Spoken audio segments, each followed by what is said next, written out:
Communist party मार्क्सवादी जिंदाबाद, मार्क्सवादी जिंदाबाद।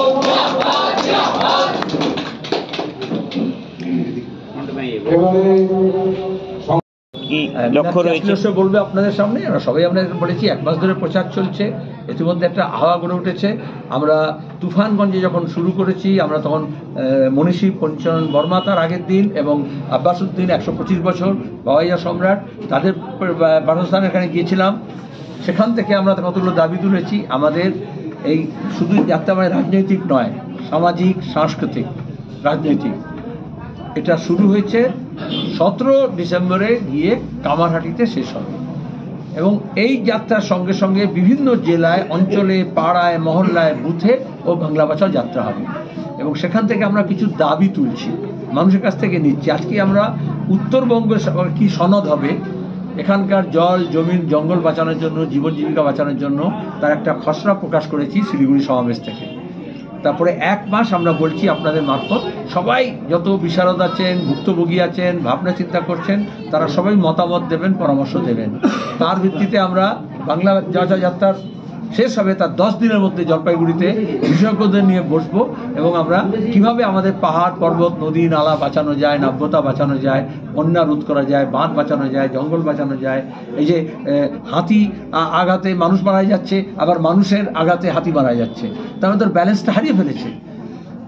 এই কনফ্লিক্টগুলোকে আমরা কিভাবে অ্যাড্রেস করব, মানুষকে কিভাবে সংঘবদ্ধ করব, সেটা আমরা সব এলাকার দাবিগুলো নিয়ে এগিয়ে যাচ্ছি।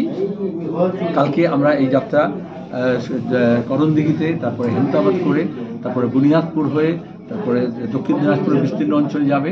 এইভাবে আমরা 17 তারিখ পর্যন্ত এটা লাগাতার চলবে। কিন্তু এই যাত্রা শেষ নয়, এই যাত্রা দিয়ে নতুন করে ভাঙা বুকের পাঁজর দিয়ে নয়া বাংলা গড়ার শপথ নেওয়া হচ্ছে। এই যে তৃণমূলের যে বিচারিতা, এটা তার একটা প্রমাণ।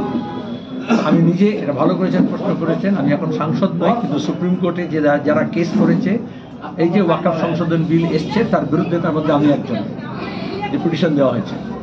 মমতা ব্যানার্জি চিৎকার করে বললেন মানছি না। তারপরে যখন বিল যখন পাস হচ্ছে তখন তৃণমূলের লোকেরা যেমন সিএর সময় ছিল সেরকম এখানেও উপস্থিত থাকলো না, আর এখন দাঁড়িয়ে চুপিসারে সেই আইনটাকে লাগু করছেন।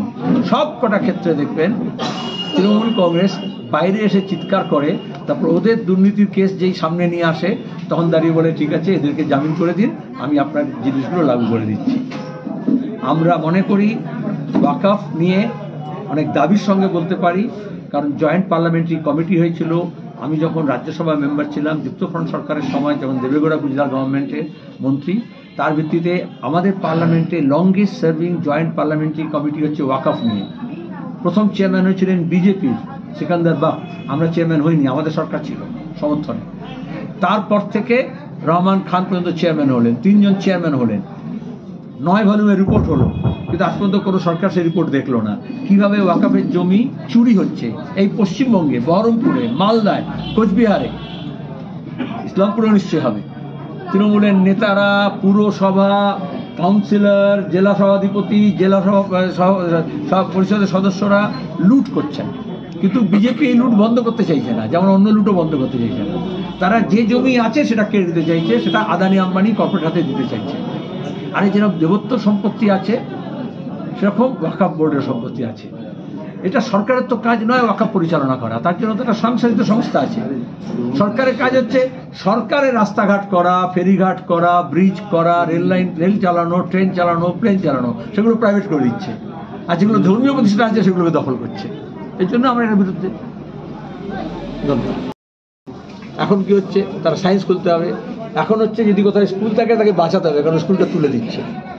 কলেজটাকে বাঁচাতে হবে, বিশ্ববিদ্যালয়টাকে বাঁচাতে হবে। সরকারি পৃষ্ঠপোষকতায় যে শিক্ষা ব্যবস্থা আছে মোদি মমতার সরকার সেটা তুলে দিচ্ছে। একইভাবে স্বাস্থ্যকেন্দ্র তাই, হাসপাতালও তাই, মাল্টি সুপার হসপিটালিটির কথা বলা হয়েছিল, কিন্তু এখন শুধু হাসপাতাল থেকে রেফার করা হয়। এই ইসলামপুর হাসপাতালের অবস্থাও তাই, কালিয়াগঞ্জের স্টেট জেনারেল হাসপাতালের কথা তাই, প্রাইমারি হেলথ সেন্টারের কথা তাই, সাবসিডিয়ারি হেলথ সেন্টারের কথা তাই। যেসব প্রতিষ্ঠান গড়ে তোলার কথা ছিল, যেগুলো গড়ে উঠেছিল, সেগুলো ধ্বংস হচ্ছে। এই যে উত্তরবঙ্গে এত বড় বিপর্যয় হলো, তাতে নদী, তাতে পাহাড়, তাতে জঙ্গল, তাতে বনভূমি সবই তো নষ্ট হচ্ছে। তাদেরকে বাঁচাতে হবে না, গাছ বাঁচাতে হবে না, জঙ্গল বাঁচাতে হবে না, চা বাগান বাঁচাতে হবে না, চা বাগানের শ্রমিককে বাঁচাতে হবে না। গণপরিবহন, উত্তরবঙ্গ পরিবহন সংস্থা একটা বড় সংস্থা ছিল, সেটাকে আস্তে আস্তে গোটা দেশে যেরকম সব কিছু প্রাইভেটাইজ করে দিচ্ছে, দেখবে গণপরিবহন ব্যবস্থাটাকে কিরকম ভেঙে ফেলছে। তাহলে গণপরিবহন বাঁচাতে হবে না, লোকে এক জায়গা থেকে আরেক জায়গায় যাত্রা করবে। একই রকমভাবে আমাদের শিক্ষা স্বাস্থ্যের সঙ্গে আমাদের 100 দিনের কাজ বাঁচাতে হবে, মজুরি বাঁচাতে হবে। এখানে কলকারখানা নেই, তারা হচ্ছে অন্য রাজ্যে গিয়ে পরিযায়ী শ্রমিক হচ্ছে, তাকে বাঁচাতে হবে। তাকে ধর্মের নামে, ভাষার নামে তার উপর আক্রমণ হচ্ছে। আমাদের মেয়েদের উপর নির্যাতন হচ্ছে, নির্যাতন বাড়ছে, নির্যাতন থেকে বাঁচাতে হবে। শিশু পাচার হচ্ছে, মহিলা পাচার হচ্ছে। যত অভাব আসবে তত বেশি আজকে পাচারের কাণ্ডে পশ্চিমবঙ্গ শীর্ষ হয়ে যাচ্ছে। তাহলে আসলে দেশ বাঁচাতে হবে। যে দেশ বাঁচাতে হয় তাহলে তার প্রথম শর্ত হচ্ছে বাংলা বাঁচাতে হবে। কারণ স্বাধীনতার আগে, স্বাধীনতার পরে বাংলা তার কৃষ্টি দিয়ে, তার সৃষ্টি দিয়ে, তার শিক্ষা দিয়ে, তার সংস্কৃতি দিয়ে, তার রাজনীতি দিয়ে, তার বুদ্ধিমত্তা দিয়ে, তার গণতান্ত্রিক মূল্যবোধ থেকে, তার আন্দোলন সংগ্রাম থেকে ভারতকে পথ দেখিয়েছে। আজকে পশ্চিমবঙ্গ নিজে দিশেহারা। তাহলে এখনো পশ্চিমবঙ্গ পুরো রসাতলে যায়নি, কিন্তু 8 লক্ষ কোটি টাকা ঋণ জর্জরিত। প্রত্যেকটা শিশু জন্মালে তার মাথার উপর ঋণ আছে। আমাদের আগে সেলফ হেল্প গ্রুপ করে আমরা যেটা করতাম যে মেয়েদেরকে কিভাবে এম্পাওয়ার করা যাবে, এখন মেয়েরা MFI এর ঋণে ফাঁদে জর্জরিত। সেলফ হেল্প গ্রুপগুলোকে ভেঙে দেওয়া হয়েছে প্রায়, এবং সেখানে হচ্ছে মাইক্রো ফাইন্যান্স ইনস্টিটিউশনের ঋণে তারা জর্জরিত। তাদের বাঁচাতে হবে। কৃষকরা ফসলের দাম পাচ্ছে না, এখন আলু সিজন হচ্ছে, সারের ঝামেলা, আবার কোল্ড স্টোরেজ ঝামেলা, আবার তার সঙ্গে হচ্ছে তার দাম পাবে না। উত্তরবঙ্গের আলু যেত আসামে, মমতা ব্যানার্জির সরকার এসে সেটাকে আলু বন্ধ করে দিল। তাহলে যাবে কোথায়? যা কিছু হয় তারা বন্ধ করে, তাহলে আমাদের উন্নয়নের পথে আটকাচ্ছে। সেইখান থেকেই বাংলাকে বাঁচাতে হবে। বাংলাকে বাঁচানো মানে বাংলার মানুষের মধ্যে ঐক্যকে বাঁচাতে হবে। হিন্দু মুসলমান, এখানে আমরা জানি না এই দাড়িভিট কাণ্ড নিয়ে RSS, বিজেপি, তৃণমূল কিরম করলো। এখানে ইসলামপুর সাব ডিভিশন সবাই আমরা জানি যে বিহার থেকে পরে সে যুক্ত হয়েছে, সুতরাং উর্দু, হিন্দি, বাংলা ভাষী সব রকম মানুষ আছে। কিন্তু সেইটাকে নিয়ে এত কাণ্ড হলো, ভোট হলো, কিন্তু এখন আর বিজেপি তাদের কথা বলছে না। আসলে উদ্দেশ্য ছিল ভাগ করা, বিভাজন করা। এখন আবার ভোট এসছে, উত্তরবঙ্গের মানুষকে ত্রাণ দেওয়া, ঘর দেওয়া, ধস থেকে মানুষকে বাঁচানোর থেকে বললো মহাকালের মন্দির করবো, ওদিকে হচ্ছে বাবরি মসজিদ করবো, ওদিকে জগন্নাথ মন্দির করবো, ওদিকে রাম মন্দির করবো। তো সরকারের কাজ কি? মানুষকে যদি বাঁচাতে হয় তাদের জীবন জীবিকাকে বাঁচাতে হবে। এসআইআর সময়সীমা বেড়েছে, কি বলবেন? এসআইআর নিয়ে কিন্তু দিকে দিকে বিএলওরা অসুস্থ হচ্ছে, কোথাও আত্মহত্যার পথ বেছে নিচ্ছে, এমন পরিস্থিতিতে কি করা উচিত? এসব পুরনো খবর। যেদিন SIR ঘোষণা করেছিলেন ECI, CPIM সর্বপ্রথম, আমি নিজের রাজ্য সম্পাদক হিসেবে প্রেস কনফারেন্স করে বলেছিলাম, SIR কোনো প্রয়োজন ছিল না। বিজেপির রাজনৈতিক স্বার্থে ECI-কে ব্যবহার করছে। আমাদের মুখ্যমন্ত্রী যেরকম পঞ্চায়েত পুরসভায় রাজ্য নির্বাচন কমিশনকে ব্যবহার করেছিলেন, আজকে বিজেপিও সর্বাধিক ক্ষেত্রে ECI-কে সেভাবে ব্যবহার করছে। ভোট লুট যারা করছে, গণতান্ত্রিক অধিকার যারা কেড়ে নিচ্ছে, দক্ষিণপন্থীরা কখনো ভোটাধিকার দিতে পারে না। আসলে এটা ভোটাধিকার কারার ব্যবস্থা হচ্ছে, আর সেটাকে কেন্দ্র করে একটা বিভাজন হচ্ছে। আর যেমন CNRC-কে নিয়ে যেরকম মানুষের মধ্যে গত নির্বাচনের আগে একটা ভয়ের পরিবেশ তৈরি করা হয়েছিল, কে বাঁচাবে? হিন্দু হলে মোদি বাঁচাবে, মুসলমান হলে মমতা বাঁচাবে। তারপরে যে ভোট হয়ে গেল, খেল খতম, পয়সা হাজাম। এইবারও নির্বাচনের আগে এরকম, বিহারের নির্বাচনের আগে এরকম ভয় এবং আতঙ্কের পরিবেশ তৈরি করা হয়েছিল। পশ্চিমবঙ্গের ক্ষেত্রে তাই আমরা দ্বিতীয় কথা বললাম, ভয় আতঙ্ক তৈরি করবেন না। তাও বিজেপি, তৃণমূল এমন হইচই করলো, ECI এমন সব নির্দেশ দিল, তাহলে সাধারণ মানুষ ভোটার, তাদের মধ্যে ত্রাহি ত্রাহি রব, BLOদের মধ্যে, BLAদের মধ্যে, রাজনৈতিক দলগুলোর মধ্যে। আমরা বললাম আমরা ভোটার সহায়তা কেন্দ্র করব, নাহলে ভালো হতো, কিন্তু যখন হচ্ছে তখন আমাদেরকে মানুষের পাশে দাঁড়াতে হবে। ভয় কিছুটা কমলো। ওরা নিয়ে হিন্দু মুসলমান করতে চেয়েছিল। ওরা এখানকার যারা উদ্বাস্তু মানুষ, মতুয়া, নমশূদ্র, যারা পরে এসছে, যারা আগে এসছে, তাদের নাগরিকতা নিয়ে প্রশ্ন করছিল। আমরা কোর্টে গেলাম এবং কোর্ট থেকে বলা হলো এটার সঙ্গে নাগরিকতাকে যুক্ত করা যাবে না।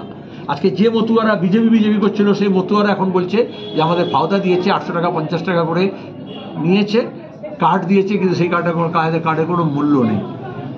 এখন দাঁড়িয়ে আমরা বললাম যে এত কম সময়ের মধ্যে করলে চাপটা বাড়ছে, সময়টা বাড়াতে হবে। কালকেই কোর্ট নির্দেশ দিত যে সময় বাড়াতে হবে। ECI নিজের মান সম্মান রক্ষা করার জন্য আজকেই বলে দিয়েছে, আজকে রবিবার দিন, তাও নির্দেশ দিয়েছে আমরা সময় বাড়িয়ে দিচ্ছি। সেই তো মল খাসালি, লোক খাসালি, তাহলে সময় ছিল, সময়টা বাড়াতেই পারত। কিভাবে দেখছে এই যে হঠাৎ মানে কেন বাড়ানো হলো 7 দিন সময়টা এসআইয়ের যে বাড়িতে থাকে বলো গিয়ে দেখছে। আমরা এটুকু বলতে পারি, এই যে আমরা বলি কেন মিছিল মিটিং করছেন, কেন যাত্রা করছেন, তাহলে আমরা বললাম আমাদের 1 নম্বর দাবি আছে ভোটাধিকার রক্ষা করতে হবে। ভোটাধিকার রক্ষা করতে হলে ধর্মের নামে, ভাষার নামে, কে পূব থেকে এসছে, কে পশ্চিম থেকে এসছে, তার নামে কারো ভোটাধিকার কেনা যাবে না। সমস্ত মৃত মানুষের ভোটার লিস্ট থেকে নাম বাদ দিতে হবে। অথচ ইসিআই কী করলো, সিও কী করলো, যত মৃত ভোটার ছিল তাদেরও ফর্ম ছাপিয়ে দিয়ে দিল। আর বিজেপি তৃণমূল সেই ফর্মগুলোকে ভরার চেষ্টা করছে। আজকে একটা মন্ত্রী দেখবেন কথা ভাইরাল হয়েছে যে মৃত মানুষের ভোটার রাখতে হবে, যারা ভোট চুরি করে তারা এই কাজটা করে। তাহলে ইসিআই ব্যর্থ হয়েছে, প্রথম ব্যর্থ হয়েছে কেন মিত মানুষের ফর্ম ফিল আপ করলো। তাহলে বিএলওর উপর চাপ বাড়লো, অন্তত 10%, 12%, 15% তো ফর্ম কম হতো। যদি মৃতদের তালিকা আগেই তো পাওয়া যায়, সব কবরস্থানে গোরস্থানে ডেথ সার্টিফিকেট জমা দেওয়া হয়, তবে সৎকার হয়, তাহলে সেই ডেটা আগে কালেক্ট করে সেই নামগুলো বাদ দিতে পারতো। এটা করতে চায়নি। তারপরে একজনের ডাবল এন্ট্রি আছে, ট্রিপল এন্ট্রি আছে, সেই এন্ট্রিগুলোকে তো এআই দিয়ে, কম্পিউটার দিয়ে, ডিজিটালি বার করানো যায়, সেগুলো করলো না। আসলে যে কাজটা সরকারের করার কথা, ইসিআই এর করার কথা, সেটা মানুষকে দিয়ে দিল। প্রত্যেক দিন আপনাকে কাজ দিচ্ছে। নোটবন্দির সময় বলেছিল 15 টাকা জমা দিন, ব্যাংকে গিয়ে ভিড় করে জমা করেছিলেন, কালো টাকা উদ্ধার হলো না, চুরি বন্ধ হলো না, নকল নোট বন্ধ হলো না, কিন্তু লোকের সবাইকে কাজ দিয়ে দিল। তারপরে বললো আপনার আধার কার্ড করুন, তারপরে বললো আধার লিঙ্ক করুন, তারপরে মোবাইল লিঙ্ক করুন, তারপরে প্যান লিঙ্ক করুন, এখন ভোটার কার্ড লিঙ্ক করুন। দক্ষিণপন্থীরা বাড়লে তারা মানুষের জন্য কাজ করে না, তারা মানুষকে তাদের কাজ দিয়ে দেয়, বোঝা যাচ্ছে। আর বামপন্থীরা হলে মানুষের কাজ করে, এটাই তফাৎ। বলছি